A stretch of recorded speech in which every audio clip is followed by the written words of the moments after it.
Hey, I think I got the microphone on. I think I got the chats working. I'm jealous because I do not have a cup of tea. I actually don't have anything to drink.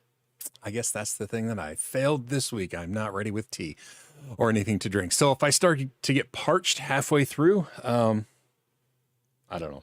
I don't know what I'll do. Anyway, it'll be fine. I'm going to be fine.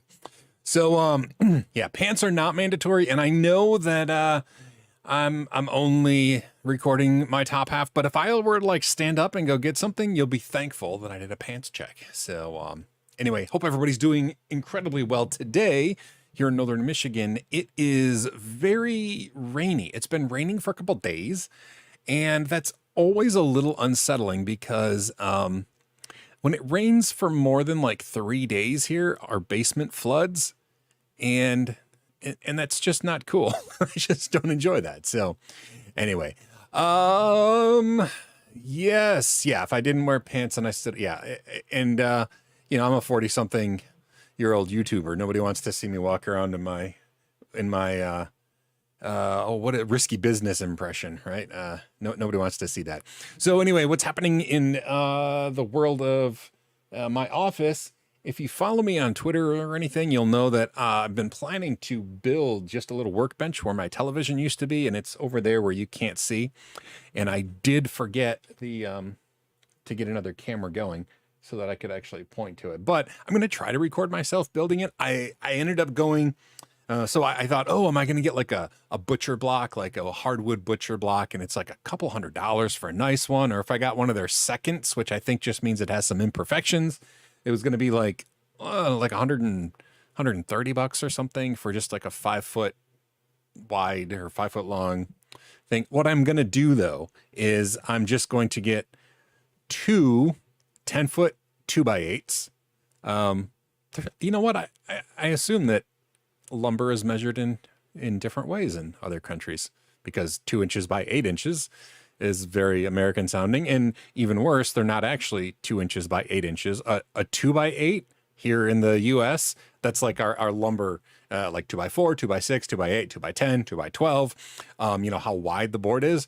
The 2x8, for example, means 2 inches by 8 inches, but it's actually 1.5 inches by 7.25 inches. I think it has to do with like the rough cut size versus the finished size. Measure the same here in the UK. Oh, so you have 2x8s in the UK? That fascinates me. Are they stupidly not that size either? Because yeah, ours are 1.5 inches by 7.25. Each one is a little different. Like a 2x4 is 1.5 inches by I think 3.5 inches. I'd have to look it up, but because I only know what the 2x8 measurement is, because I'm getting two 10-foot 2x8s, and I assume this is the same everywhere too. The edges of a 2x8 of the lumber is like rounded a little bit, like not a ton, but like the edges are slightly rounded. And I'm going to be mushing them together to make a tabletop. So I'm going to trim that rounded edge off. So my 2x8s, which are actually 7.25 inch, will have like 1/8 of an inch shaved off of each side. So they're going to be like 7 inches. I'm going to put 4 of them side by side, 5 foot long, and then just screw them down. So yeah, that's, did all that math in my head. Kind of proud of myself. Not that size. Oh, yeah. So of course they wouldn't even be consistent with, yeah, it's just so crazy. And wood is expensive, although at least here it's significantly less expensive than it was like a year ago. It got really crazy expensive, and it is coming down. So like, for example, it's going to be about $10 for a 10-foot 2x8. So the entire project, I have to have the two 2x8s and one 2x4 as a bracing, like to build a little frame and mount that to the wall and set the boards on top. And that is going to end up costing me like 30 bucks altogether, I think. So anyway, that's going to be it. I'm going to try to record it. It's not going to be exciting. I'm not a woodworker. But then my office will have a place to do things like solder and like, I mean, this is just my desk now. You know, there's like glue guns all over, and I don't even remember what I was using the glue gun for. Now it's going to bother me. I was gluing something. Oh, I remember. So I don't even know if I can find a picture of it to show, but I made a trophy for my wife was doing a retreat for the school. This is her last hurrah at this school. She's done working at the school as soon as the volleyball season is over, but she ran a retreat for the high schoolers, and she wanted a trophy, so I made her a trophy. That's why that's why the glue gun is here, and it's been here for weeks because I'm terrible at cleaning up. I'm gonna try to find a picture because I'm quite proud of it. I really am. It's probably on my phone. I might do the whole thing where I hold my phone up to the camera like a winner. Believe it or not, my phone is full of baby pictures. Yes, here we go. Oh, you know what? It was on Instagram, I bet. And everywhere else. So, I know you're like, what about the weekend assignment, Sean? But wait, there's something very important. We need to find Instagram /Sean Powers. Bum ba dum bum bum bum. Oh yeah, I got a new logo too. I don't know if you saw that anywhere.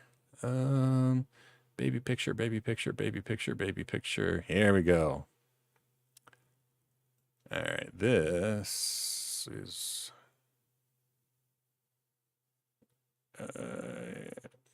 I gotta switch it over. All right, so this is the trophy I made. I am so impressed with it. It was so much fun. That's like a laundry bottle top on top of a light on a piece of wood that was on the floor. That's a action figure head on the tentacle on the ground and two legs coming out of a giant pickle. I mean, really, wouldn't you like play extra hard for that? Because I thought that was pretty incredible. Let's see what else we have. I do have baby pics somewhere here. No. Oh, look at that. That's part of this is you. Thank you for that. Office pics. Oh, yeah. I haven't put that up yet. So I did. I bought that, and it's behind me. As soon as I go to the other camera, you'll see it. Discord. Birdcam. Animated my character. My daughter's phone. Apparently, we're just like scrolling Instagram together. Oh, I really thought I had a cool baby pic. Maybe not. Sorry. I have nothing interesting. Face cam. Here we go. Yeah. So right back there. It's that sign. I just haven't put anything on it yet.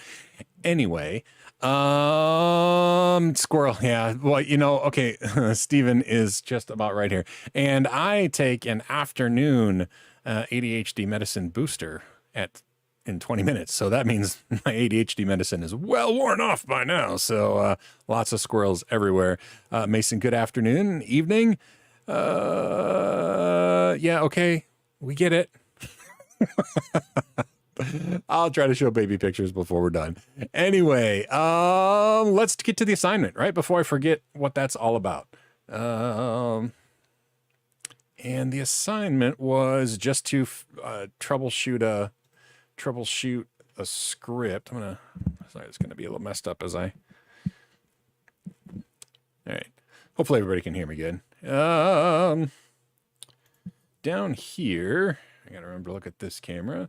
So I have the script. All I did on that week, oh my gosh, this thing is still playing on Instagram. Is still playing there on my other page. I just copy and pasted the script, so we'll look at it. This is just the script from Weekend Assignment 2. It's in the description.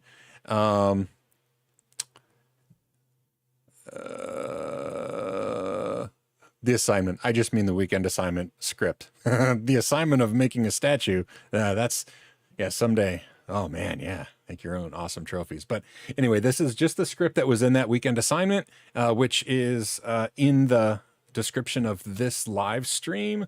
But this is it. And all I did is copy it into a script, and then I made it executable so we can just execute it. So let's clear the screen. I'll try to execute it. This is just like it is out on the thing. And the first thing we get is bin trash, bad interpreter, no such file or directory. So that is the first error.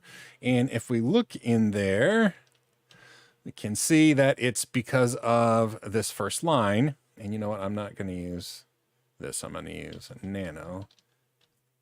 Do you want some inside information? I have Vim uninstalled from this because I'm making the video on using Nano and VI, and I want to demonstrate the difference between VI and Vim. And not having Vim really sucks. So I'm going to use Nano instead of the straight up VI. Anyway, the first error that we need to correct is changing this. And I thought about making the shebang at the beginning here not correct, because you need the hashtag, the pound symbol, whatever you want to call it, exclamation, and then what interpreter you want to use for this script. And rather than trash bin or bin trash, it's bin bash that we want. So if we do that, we save it, Control X, Y, enter. Now that is fixed, that was the first error. We run the script. It starts. That's a good sign. Hi, this is a script. What is your name? My name is Fred. That's a lie. Hi, and it doesn't say anything. It just says hi, comma. I don't have a name because I'm just a script. And if you look at the description, it's supposed to greet you with the name that you enter. So there's something wrong right there, because it doesn't actually say hi, Fred. It should say hi, Fred. So we'll look and figure out if we can figure out why. Right now, let's see, give me a number from 1 to 10. I'm going to say a number 5. I can't count that high. Give me a number from 1 to 10. So here we can see there's another error because 5 is between 1 and 10. We probably figured that out if you got the script running this far.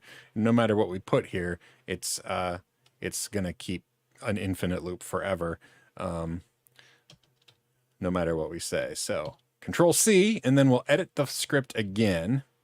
And let's go back in here. And now this is just an interesting thing I'll mention in the video about about Nano and VI. If you'll notice, when this line is correct up here and you tell it what interpreter to use, it automatically gets some syntax highlighting in most editors, which is nice. And by syntax highlighting, I just mean, see how the colors are different for the different parts? It just shows you syntax. It's easier to detect errors this way. But let's go back here. So let's go through this and see if we can figure out why.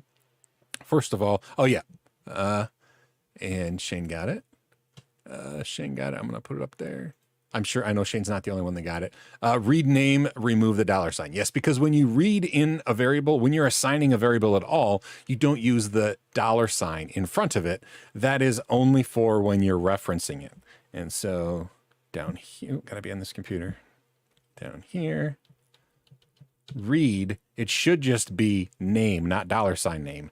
You use $sign name when you, or $sign and then the name of the variable when you reference it. So here we'll load it into the variable called name, and then it should say whatever we type there, hi, that variable. And so that should be the second error that we fixed. The first one is up here.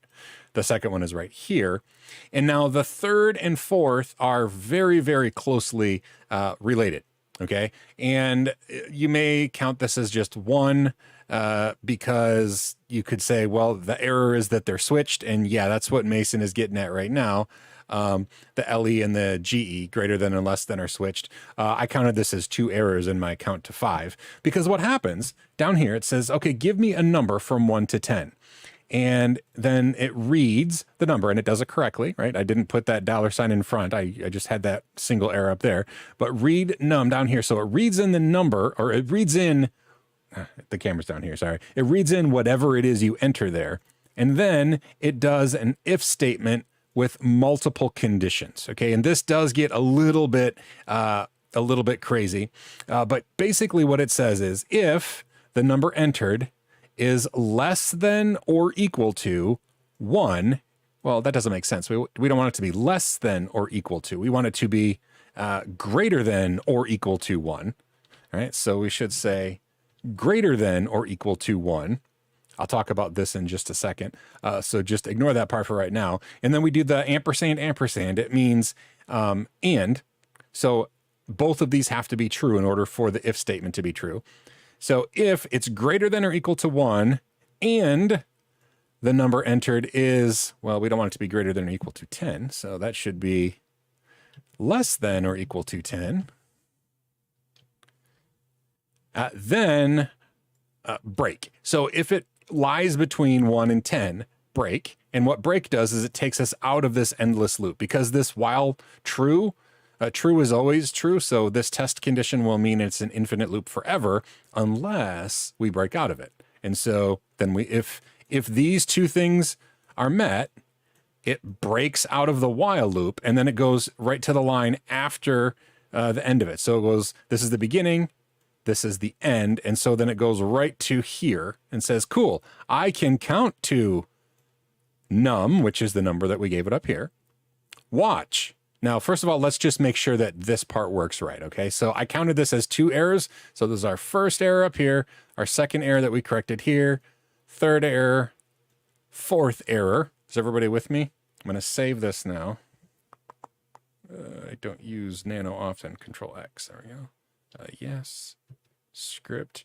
And before we run it, let me see if I missed a bunch of stuff. I saw this one, but now it works even with 12. Ooh. Hello.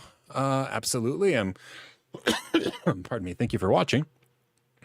I counted as 1. So yeah, I got 4. So exactly. Yeah, Mason did, but they were switched, but I counted it as 2 errors. So, okay, let's test this out. And it should work except for the 5th error. So run the script. What is your name? My name, I'll be honest. My name is Sean. Hi, Sean. I don't have a name because I'm just a script. Give me a number from 1 to 10. I'm going to say 6, and cool, I can count to 6. Watch. 6, 6, 6, 6. Well, that's not right. I mean, it should count to 6, and it doesn't.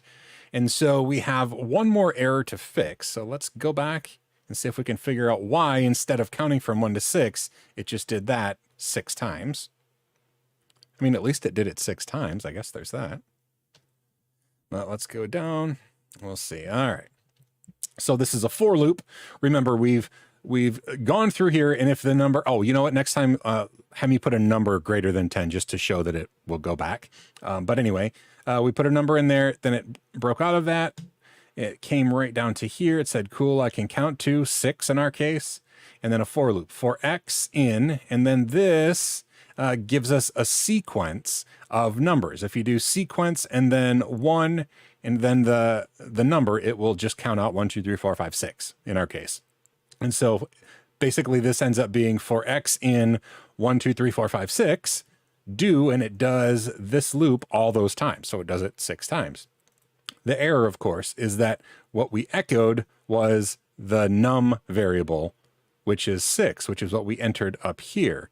And what we want to print there is this.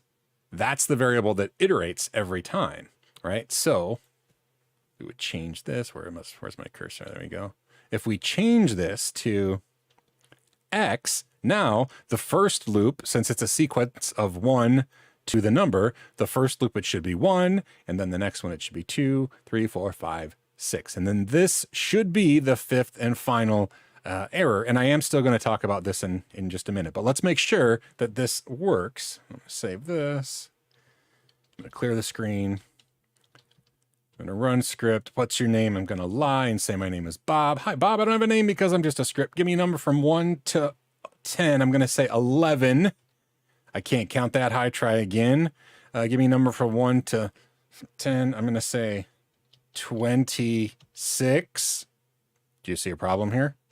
Oh, it says I can't count that high. And that's where that dev null comes into play. I put a number that wasn't even a number, right?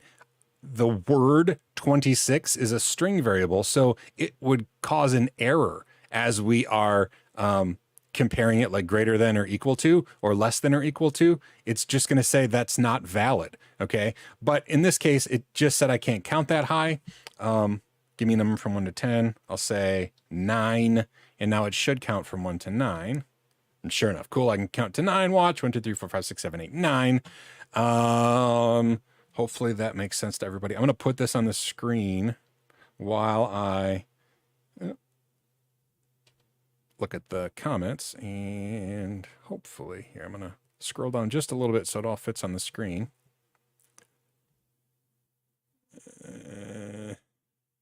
All right. So, let's see, what do we have? So num needs to be X. Yes, Stephen, exactly right. Because that's the variable that iterates, right? That's the variable that the for loop manipulates every loop. Otherwise, it just references that num variable, and that one doesn't ever change. So yeah, it was a little bit of a tricky one, but that's why it just said that same number 6 times, right? That it actually still did the correct number of sequence, like of loops, right? If we would have put 5, it would have printed 5 times, because the part that actually forms the loop, oh shoot, I didn't mean to do that. The part that actually forms the loop is still there, working correctly. It just wasn't echoing the right thing. So, all right, let's see. I changed this, but I lost the column display. I'm not sure what you mean, Northern Chimp. You have to explain what you mean. Let's see, still getting the error with the value being too high. All right, look closely. Make sure that you have the num is -GE1 and the num is LE less than or equal to 10, and make sure it's saved, and that really should do it. Let's see, does it have to be X, or is X a random letter that I'm using? So it has to be X in this case, because that's the defined right here. Hopefully you can see. Do you see where I'm highlighting that over? Yeah, okay, you can see that good on the screen. So we defined that this is I think it's called the iteration variable. I'm not sure the name of this variable, but for X. So I named it X here, so I have to refer to it as X here. You can name it anything, it's just another variable. I could have named it for counter in, and then I would have done $counter down there. But this is the one that changes in a for loop. So that's why it had to be X instead of num up there. Oh, and then I'll talk briefly up here. Okay. So this is probably the most confusing line of the whole script, and I realize that, okay? But if you leave out these parts, hopefully it makes sense, where we have if, and then this is the test section here, the number is greater than or equal to 1, and then we do ampersand, ampersand, and then the second test, where the num has to be less than or equal to 10. This and, or ampersand, ampersand, means they both have to be true in order for this if condition to be true. And if it is true, then it does this. If it's not true, it does this, okay? And so that makes sense. The only thing that this does, and it was not in the bash script, and for that I do apologize. It was not in the bash scripting course. And Shane mentioned that on Twitter. This is a standard error, and standard error is file descriptor 2 here. And what I'm doing is I'm redirecting standard error into dev null. Dev null is just like a black hole where you send things you never ever want to see again. Oh, damn, I look at the wrong camera. So dev null is just where it's like putting things in the trash. You will never see it, right? And I'm only directing standard error into dev null because if you were to enter like a letter or a string instead of a number, it wouldn't evaluate properly, because like a string is not going to be greater than or equal to 1, but it's also going to spit out an error. And doing it this way, it would just hide the error. It still would evaluate as false, and then we would say, I can't count that high, and it would start over again. But let's actually erase it so you see what I'm talking about, because that's just a way to make it look cleaner. So if we erase the 2 greater than, which redirects standard error into dev null. All right, so this now, hopefully this makes more sense, but you'll see why I did it the other way. So Control X, clear the screen. My name is Frank. Hi, Frank. I don't have a number because I'm in a script. So now if I were to say something like G instead of an integer, it still would, since it doesn't evaluate as true, we would get a chance to enter it again, but we would get this error. Right? It would say, I was expecting an integer so I could compare greater than or equal to or less than or equal to. And so because of that, I wanted to just hide the output of the error, because it still worked, right? Even if I didn't test whether it was an integer or not an integer, it still worked, because if it's not an integer, it's going to test as false and it's going to prompt again. And so that's why it seemed like the easy way to make it seem to work, even if it was kind of breaking with style, if that makes sense. Hopefully that makes sense. Let's see. Let's see. Yes. Replaced.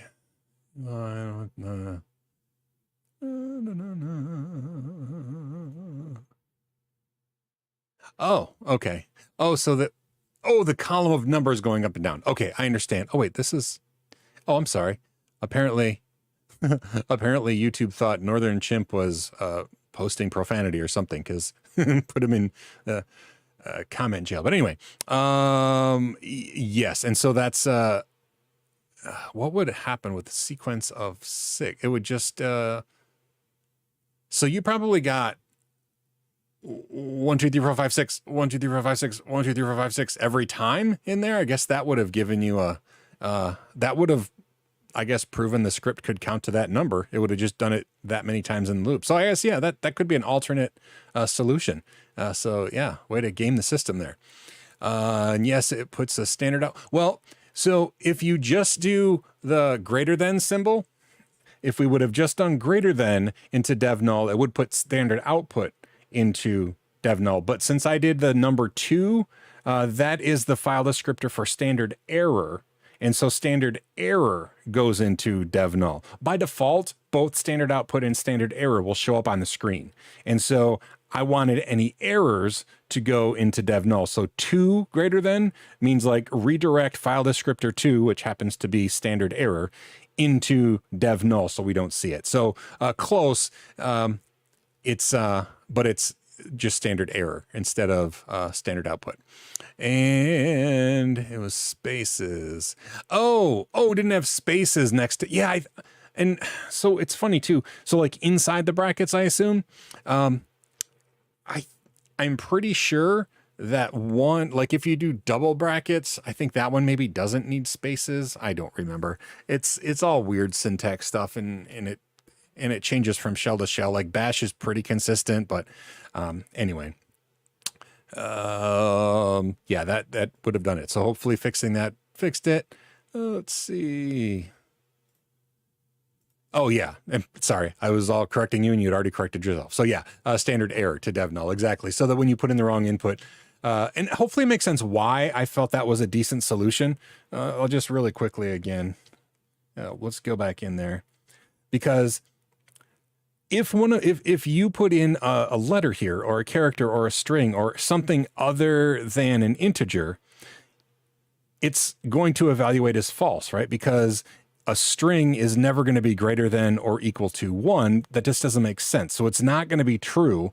And so this whole thing would evaluate as false if you did anything that wasn't an integer between 1 and 10. And so rather than have another whole if statement to test if it was an integer or not, I thought, since if it's not an integer, it's going to loop back again and show me, give me another chance to enter. I thought that was a fair way to do it. Now I could have modified the output. I could have said, I can't count that high, or that's not a number, try again. But I figured this makes sense, and it made the script sound silly. I can't count to G or something. So anyway, that was it. Not a terribly complicated script, but it was fun to make errors that were tough to find, like the $ name. I've actually done that before, where, let me go back to, I'll let this just sit there. I'll talk to the camera that I've been looking at accidentally. Yeah, so I've done that before, where accidentally, when I'm assigning a variable, I'll put the $ in front of it, and then it doesn't work, and it's very frustrating. I'm like, oh, so I thought that was a good error to do in there. Oh yeah, and Northern Chimp, yeah. So what Northern Chimp did is put the command sequence, which is how I made that for loop, right? I did sequence 1 to whatever the number you entered. So like sequence 1 6 will print out. I'll show you what it does. It's just a simple command. So it's just a simple command on the, let's get out of here. All right. So if you do seq 6, it does that, right? It just prints out 1 through 6. And if you do that, I think if that was done in a script, it probably, correct me if I'm wrong here, Northern Chimp, it probably printed it along like sideways, like it probably went 1, 2, 3, 4, 5 horizontally on each line. Is that what it did? I'm guessing that the new line characters would have just been included and would have just like shot it out in the script. I don't know. Yeah. So that's exactly what I expected it to, or would have expected it to do. So in a way, your solution, like I said, the script proved that it could count to that number by counting to that number that many times. Cause you probably got 1, 2, 3, 4, 5, 6, 1, 2, 3, 4, 5, 6, 1, 2, 3, 4, 5, 6, 1, 2, 3, 4, 5, 6. So yeah, so that totally counts as a victory. So you solved the error in another way. So well done. And how do I get back? I've lost my mouse. There you go. Lewis is here. Hey. So Lewis, if you don't know, Lewis is a regular, been a friend for a long time. He is on a motorbike trip across half of Portugal right now. So, yeah, I'm glad that you like stopped in to see us. Are you like on your phone, like on somebody's Wi-Fi? I hope you're not driving your motorcycle while you're stopping in, but have a safe and fun trip regardless. I've already seen some photos on his Instagram. So, if you're following along, that's awesome.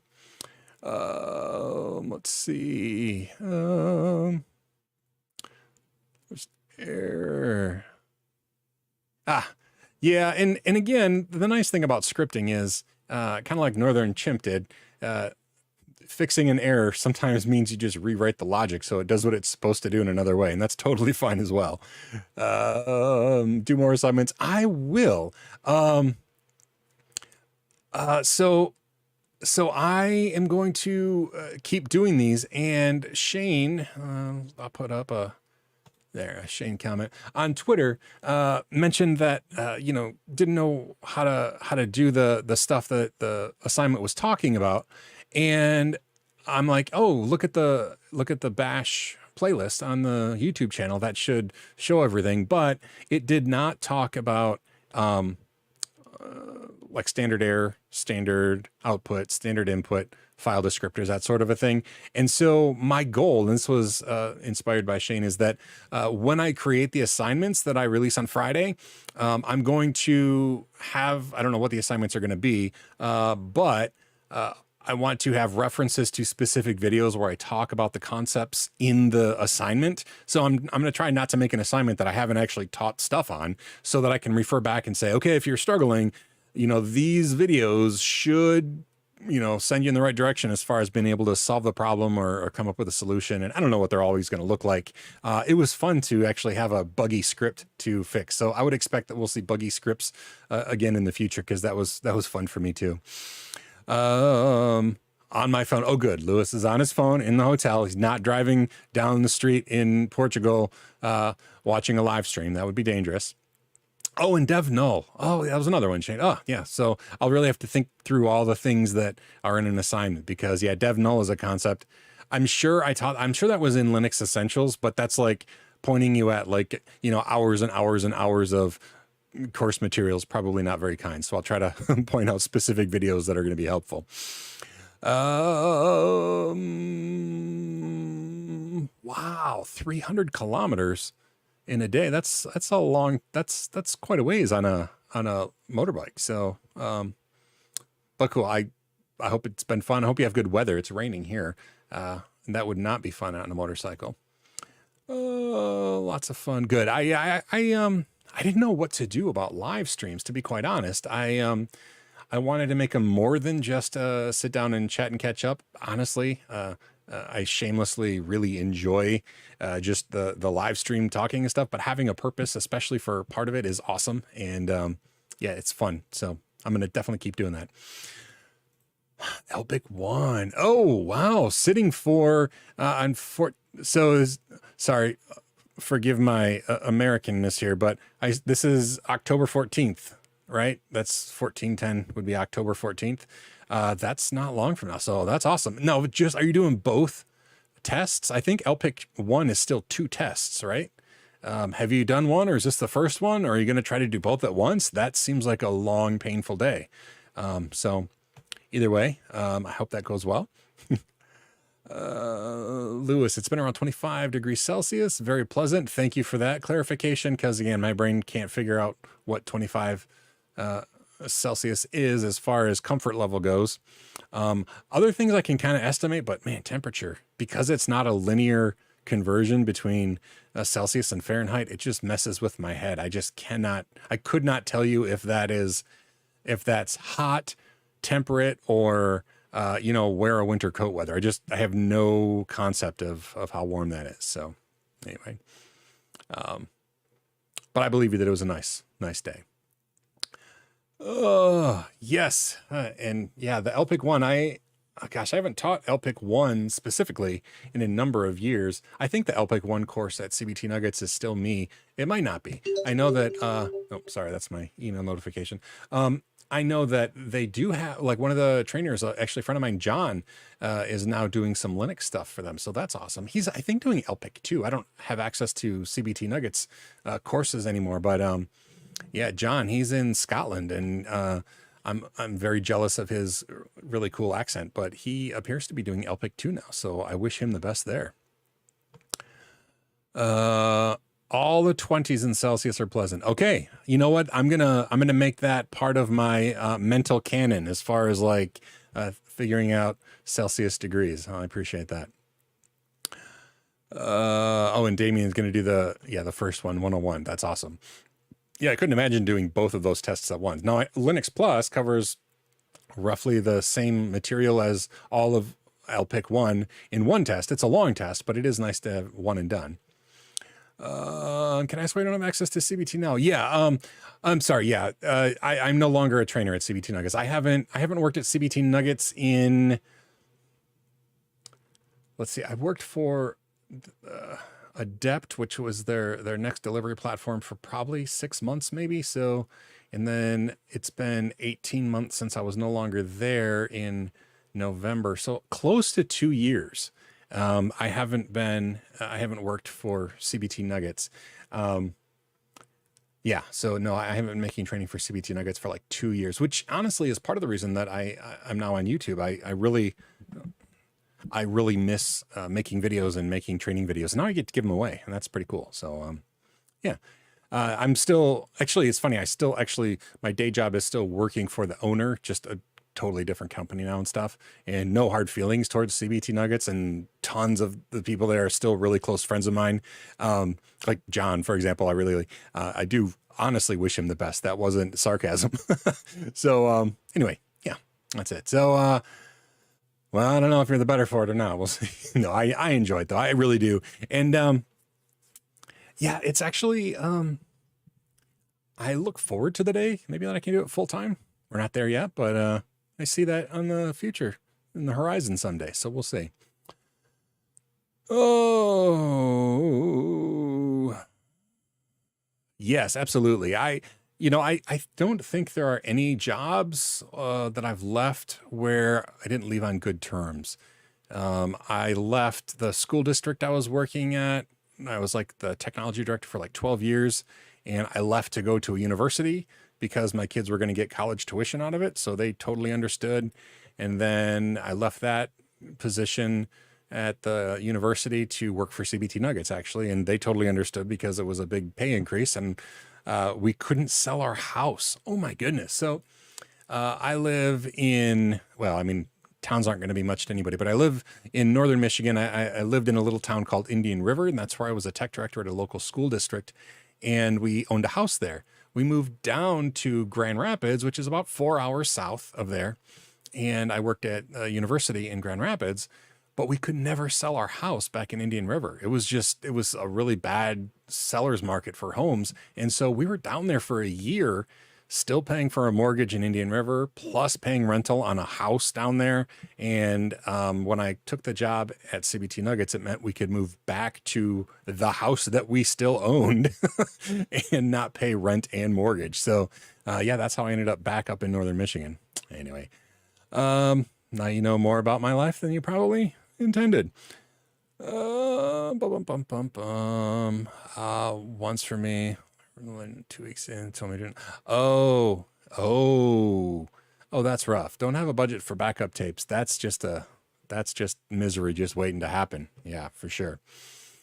The farm that I mentioned. Oh, no, the farm that I mentioned is different. So let's learn more about Sean today. So no, I live in the town of Petoskey, which, if you look at a map of Michigan, Michigan looks like a hand, and Petoskey is right about there at the tip of the pinky finger, maybe tip of the ring finger up there. Anyway, that is where we live in town. We have a house really close to downtown. A couple years ago, it's probably been about 5 years ago now, my wife and I like invested our whole nest egg, and we bought a farm with a tiny farmhouse and a barn, and we completely remodeled the barn. The barn itself is just stinking so awesome. I mean, it's insulated, it's heated, it has Wi-Fi, it has enormous speaker systems, multiple projectors. The whole wall of the barn can be an inside theater.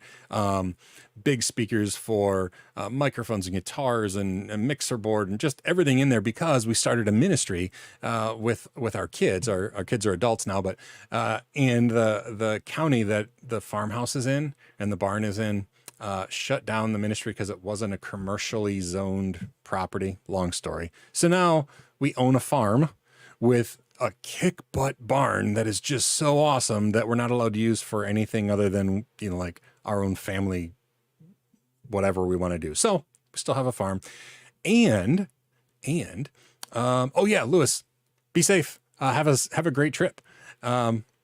And so anyway, yeah, we own the farm, but there's this rural, that's a hard word for me to say, fiber internet initiative out there.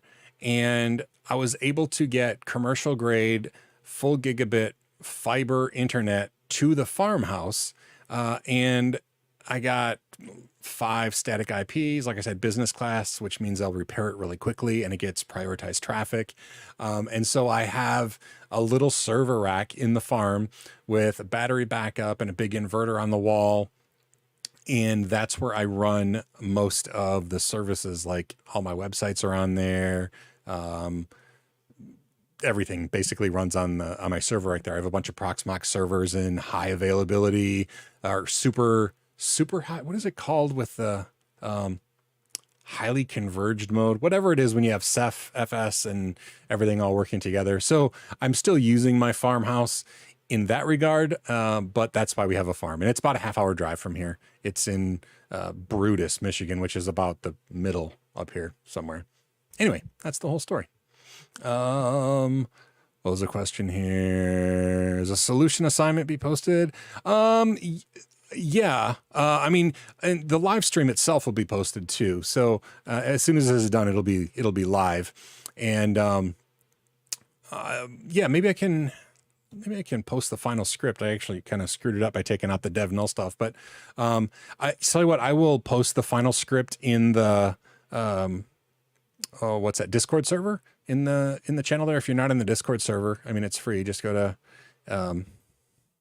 I'll post a link. I do this every week, I think.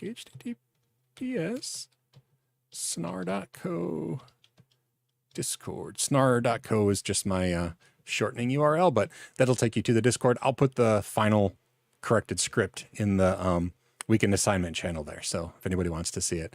And yeah, the farm is my data center. I call it my micro data center or mini data center, whatever. And I've promised a tour for a long time, and I haven't finished it, because here's the deal. I couldn't afford an enclosed rack. They're very expensive. And so I just have an open rack, 4-post open rack, but it's a farmhouse and like squirrels get in. And so I want to put some walls on the side, and it's just going to be like foam insulation walls on the side of the rack itself, and then put like a furnace filter to stop dust from getting into the servers. Because again, it's an old dusty farmhouse. But anyway, I haven't finished it yet. So once I do, there will be a video. I have like video footage of me building what's there now and stuff, but it's just not complete. So I'll put it there, probably on the main channel. If not on the main channel, it'll be on my Inside the Brain of Sean channel, the secondary channel. yeah, I guess that's it.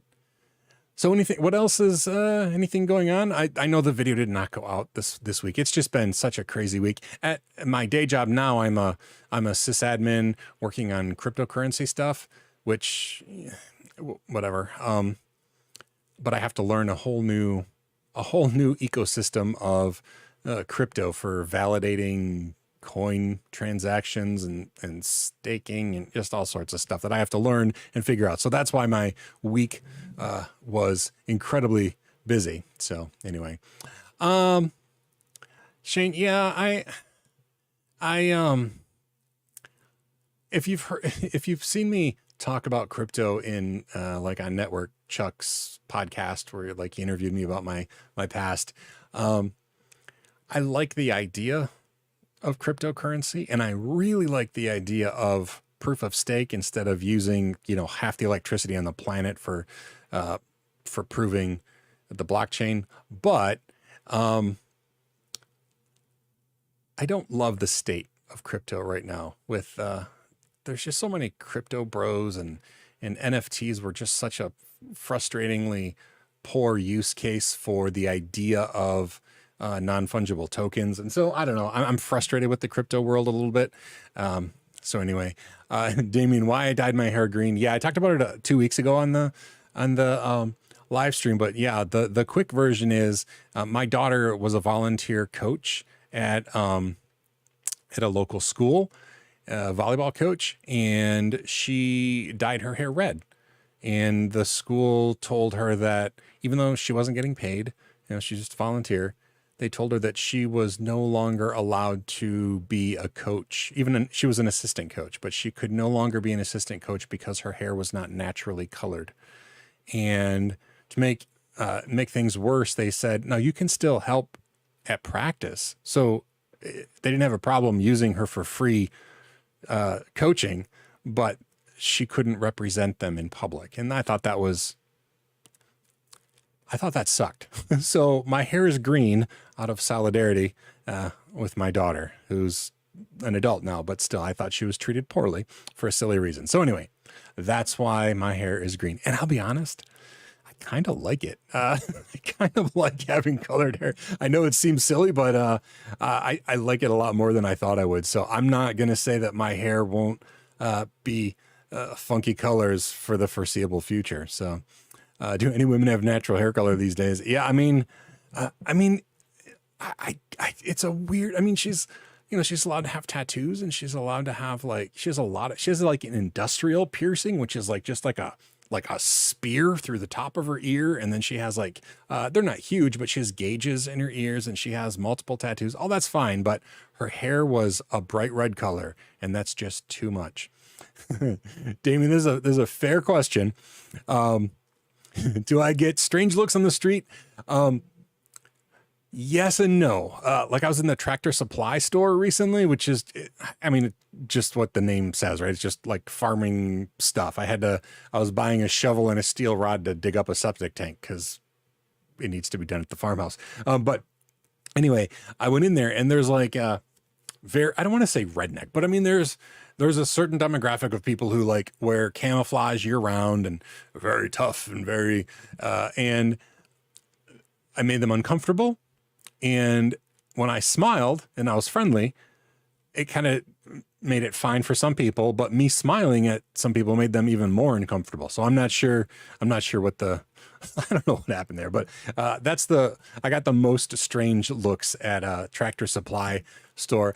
People who know me, it's funny, people who know me and have known me for a long time, a lot of them didn't even ask. They're like, yeah, that seems like something Sean would do. So I don't know what that says about me. But yeah, I've had to explain to people without being nasty to the school involved. I don't want to, I can be frustrated with a decision and still try to be kind with them. So anyway, thank you, Shane. Yeah, yeah, I don't know. It's a little bit strange for me. I don't understand why. All right, I don't know who Patrick Blank is. I'm gonna have to Google somebody.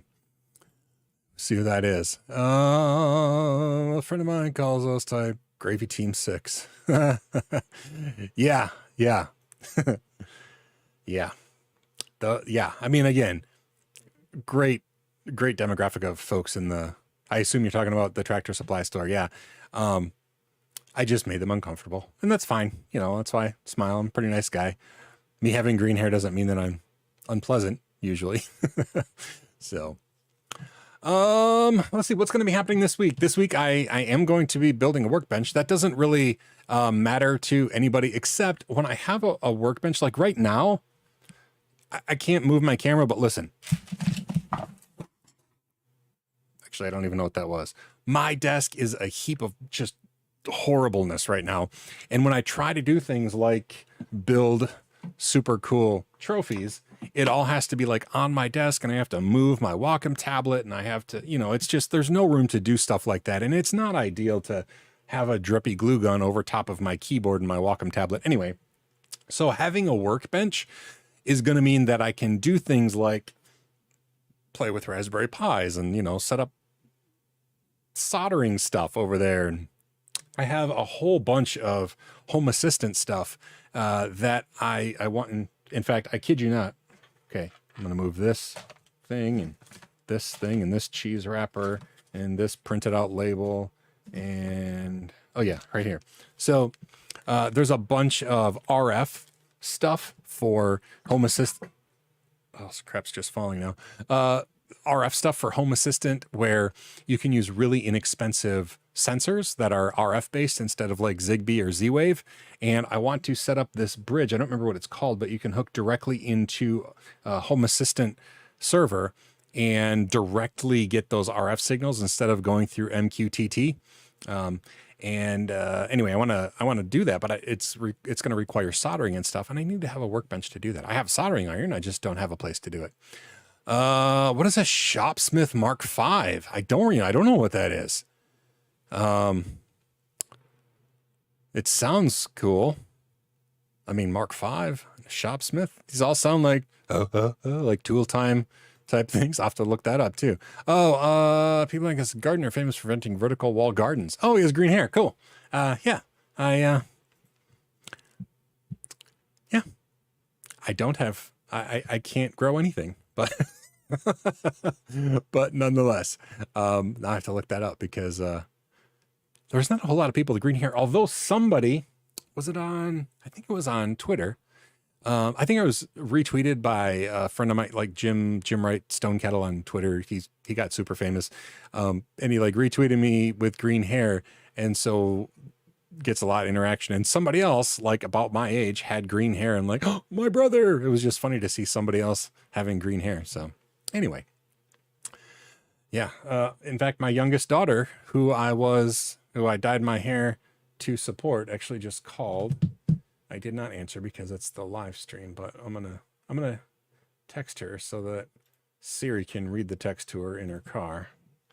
Sorry, on a live stream, you okay? Hopefully everything's okay. Oh, the Joker from Suicide Squad. Yes, that I have gotten a lot. All the creepiness of Jared Leto with none of the good looks. Yeah, that hair matches. Also, I posted a picture of myself at the Tractor Supply store, and apparently right behind me, there was a chainsaw with a box that was the same green color, which ended up being kind of funny. Apparently I was representing the chainsaw company inadvertently. Incredible Hulk. Yeah, again, an Incredible Hulk, all the anger, none of the strength. I do have a green terminal, and that is, I just can't think right on a terminal that isn't black background with green text. And I'd like to say like, oh, it's because I used to use only, those terminals, but that's not true. By the time I started using a terminal, they were in different colors, but, I don't know. I like it the best. I'm not comfortable with an amber terminal though. It's just green. I just like green, old school amber terminals are retro, but, yeah, I don't know. I just like the green terminal. It feels right. VT52. See, now you're dating yourself there, Dwayne. And I'll have you know my terminal is VT100 compatible. Yeah. So there's all right, this is not necessarily a book recommendation. But what is it called? The Orange Glow? Orange Glow. Okay, I thought that'd be enough. Now, all right, if you go to the Floss Weekly channel, youtube.com, and then Floss Weekly. I know we're just about to the end. I just want to find this, since we're talking about terminals, it's fitting. Floss Weekly. All right, I have to scroll back because it's been a long time ago. But I interviewed a guy who wrote a book about like one of the very first graphical user interfaces. His name is Brian Brian Dearly? Brian Deer? I'm probably not going to be able to find it. Oh, Kiddo, that was my first one. All right. Now I'm down this squirrel hole here, so I'm going to have to try to find it. No.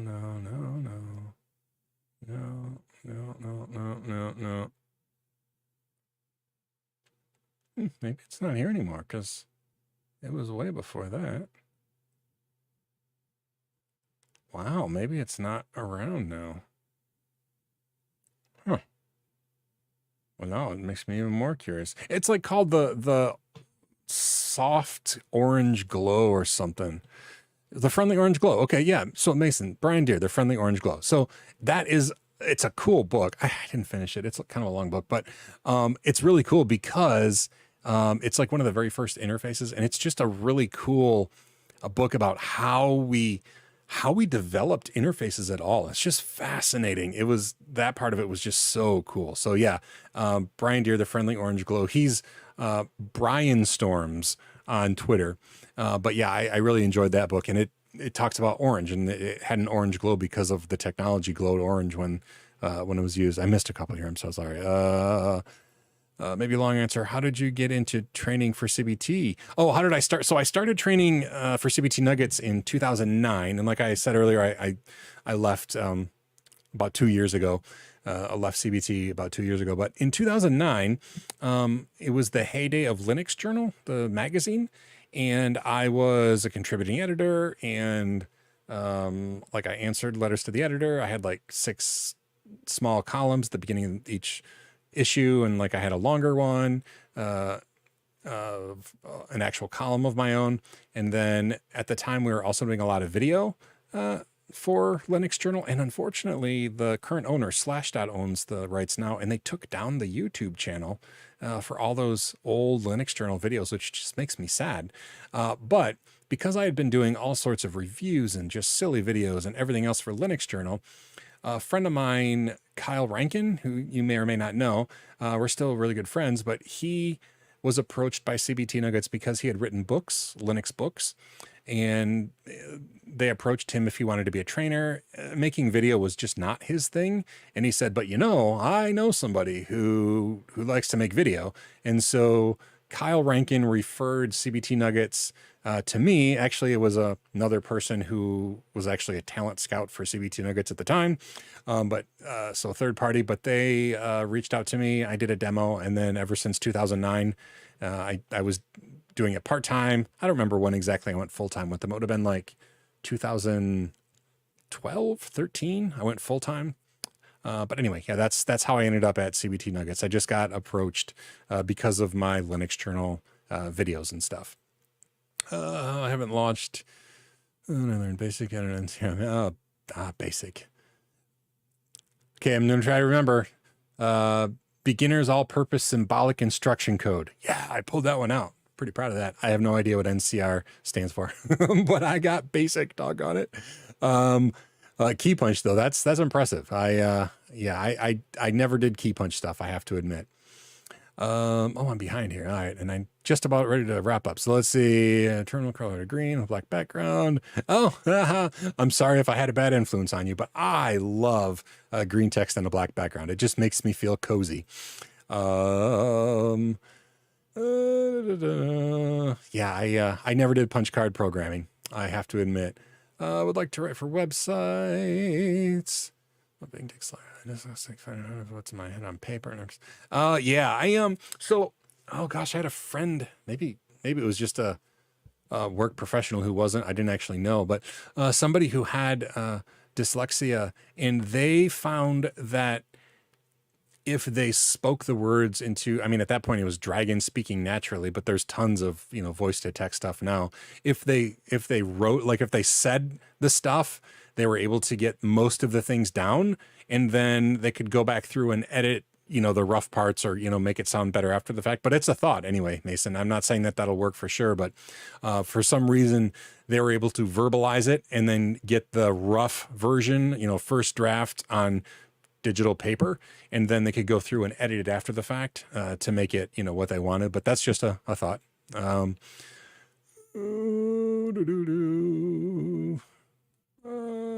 Training videos in general, worth doing for portfolio review. Is it worth doing them for portfolio review? Like creating training videos in general? Well, there's no better way to learn other than teaching. That part is true. So, I mean, if you want to learn something, teach it, because you have to know it in and out better than you would ever need to know it for actually using it. And so in that regard, whether it's for a portfolio or not, it could be a benefit to you, even if nobody sees them. I'm not saying nobody would see them, but I mean, even if it's not for something that is beneficial for a portfolio, it might be beneficial anyway, just to create, be a teacher for that regard. Get a Medium subscription right there. Oh yeah, Dwayne makes a point too. Yeah, you can absolutely, Medium is a great way that you can start writing too. Yeah. Text to speech. I'm not sure if it'll work, Mason, but okay, that wasn't even meant to be a joke. But Mason, who struggles with dyslexia, and I struggle saying it, mixed up text to speech and speech to text. I appreciated that, even if it was subtle humor. But yeah, to show what you can do for making videos. Yeah, absolutely. And like I said, nothing, you never learn as much as when you teach, and I'm already over time. So, thanks for following all the bunny trails with me, everybody. I did not take my ADHD medicine this whole time. So this is pure unfiltered Sean. But let's be honest, I didn't have ADHD medicine until less than a year ago anyway. So my whole life has been unfiltered Sean, and I made it this far. So anyway, I will do another weekend assignment. I'll release it on Friday. And I will try to include links to videos that will help figure out whatever problem I come up with. And yeah, it's always a pleasure for me too. I really enjoy these live streams, and having a reason is the weekend assignment is now an excuse to keep doing it, where it doesn't just feel like narcissism on my part. But anyway, have a great week. Enjoy the rest of your weekend. Those of you that are several time zones in front of me, thanks for staying up. I appreciate it. Have a good night's sleep. And Lewis, I know you're not listening anymore, but drive safe, buddy. And keep us posted next week how your trip across half of Portugal goes. I'll see you later, everybody. Thanks for tuning in, and stay tuned for the awkward part where I have to figure out how to stop the stream, where I like, still going. Ba-da-da-da-da. There it is. Bye.